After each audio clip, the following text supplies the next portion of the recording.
Pasar otomotif Indonesia tengah mengalami pergeseran yang sangat menarik. Kendaraan elektrifikasi kini bukan lagi sekedar tren atau FOMO sesaat, melainkan sudah menjadi pilihan rasional bagi banyak konsumen tanah air. Hal ini terbukti dari lonjakan pemesanan yang luar biasa pada model Jeko C5 EV. Dengan angka pemesanan yang telah menembus 14.000 unit, SUV listrik kompak ini sukses mencuri perhatian publik. Di tengah euforia kesuksesan versi murni listriknya, muncul pertanyaan baru.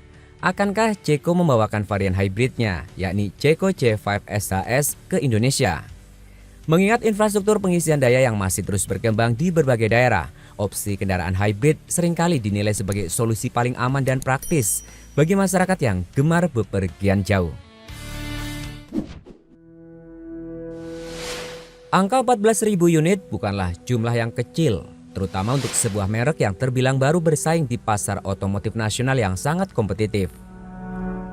Tingginya angka pemesanan ini membuktikan bahwa konsumen mobil listrik di Indonesia kini semakin matang.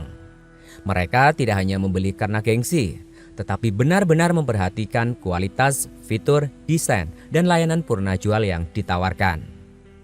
Muhammad Ilham Pratama selaku Head of Marketing Jeko Indonesia menyadari betul antusiasme pasar ini. Ia menegaskan bahwa fokus utama perusahaan saat ini masih pada pemenuhan permintaan G5 EV. Kalau saat ini kita masih fokus di EV, karena kalau lihat dari trennya, EV di J5 ini masih tinggi, ungkap Ilham. Hal ini sangat masuk akal mengingat perusahaan harus memastikan seluruh pemesanan mendapatkan unit mereka tepat waktu dan pelayanan yang maksimal. Fokus pada satu lini produk yang sedang naik daun adalah langkah bisnis yang cerdas untuk membangun fondasi kepercayaan pelanggan. Meskipun fokus utama masih pada kendaraan listrik murni, Jeko Indonesia tidak menutup mata terhadap kebutuhan pasar yang lebih luas. Berbeda dengan EV yang bergantung 100% pada baterai dan stasiun pengisian daya, mobil hybrid menawarkan keleluasaan lebih, terutama bagi masyarakat Indonesia yang memiliki tradisi bepergian antar kota atau mudik di hari raya. Secara global, Jeko sebenarnya sudah memiliki senjata yang siap diturunkan, yaitu Jeko C5 SHS. Sistem Super Hybrid System ini pada dasarnya adalah teknologi plug-in hybrid electric vehicle. Artinya, mobil ini memiliki baterai yang bisa diisi daya layaknya mobil listrik biasa melalui colokan listrik. Namun juga dibekali mesin bensin konvensional yang siap mengambil alih atau bekerja sama saat baterai mulai menipis. Kalau memang dibutuhkan, secara global kami sudah memiliki produknya, jadi tinggal menyesuaikan untuk pasar Indonesia, tambah Ilham. Pernyataan ini memberikan sinyal kuat bahwa Jeko sedang memantau dengan seksama kapan waktu yang tepat untuk meluncurkan produk ini di tanah air. Jika nanti benar-benar dipasarkan di Indonesia, Jeko C5 SHS dipastikan akan menjadi pesaing berat di kelas SUV kompak. Di atas kertas, spesifikasi mesin yang ditawarkan sangat menggiurkan. Mobil ini memadukan mesin bensin berkapasitas 1500 cc yang dilengkapi dengan turbocharger. Dipasangkan dengan motor listrik bertenaga tinggi.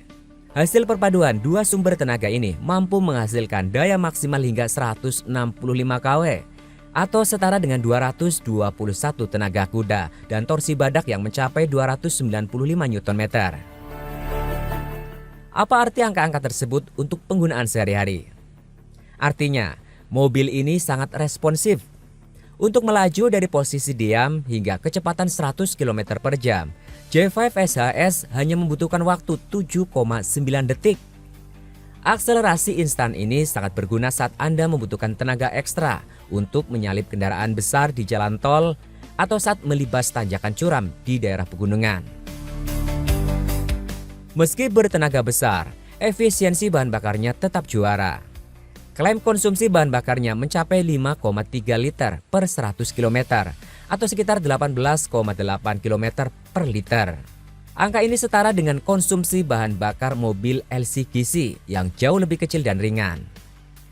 Dengan efisiensi seperti ini, pengeluaran untuk membeli bensin bulanan atau saat perjalanan jauh tentu akan jauh lebih hemat.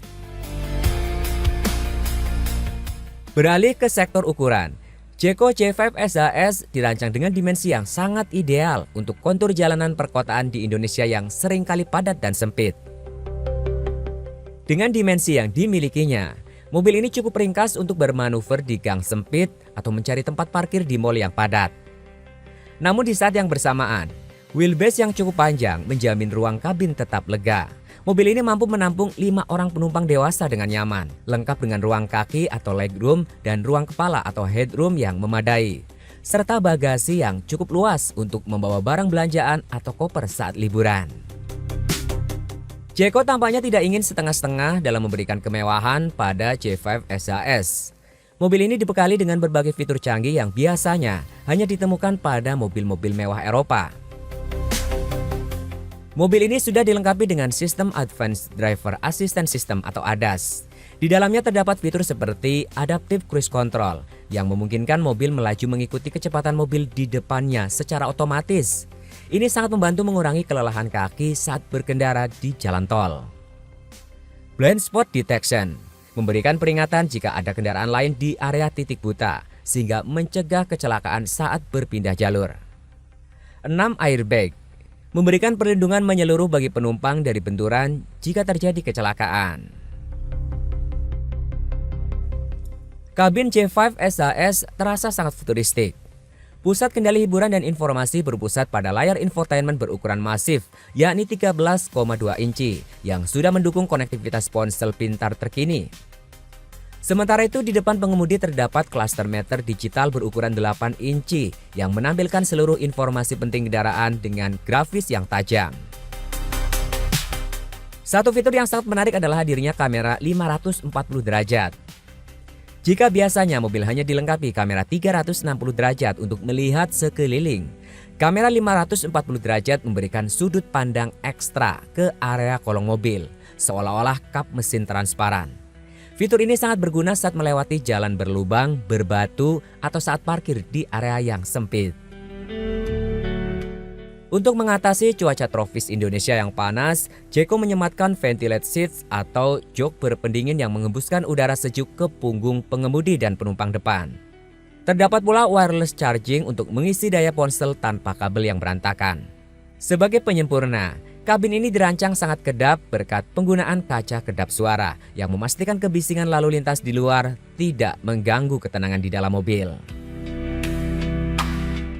Meskipun spesifikasi global dari Jeko J5 SAS ini sudah matang dan sangat menggoda, konsumen Indonesia sepertinya masih harus sedikit bersabar. Pihak manajemen secara tegas menyatakan bahwa keputusan untuk membawa varian hybrid ini masih dalam tahap evaluasi. Namun dengan segala keunggulannya, Jeko J5 SAS jelas memiliki potensi besar untuk mendulang kesuksesan yang sama jika nantinya resmi mengaspal di Indonesia.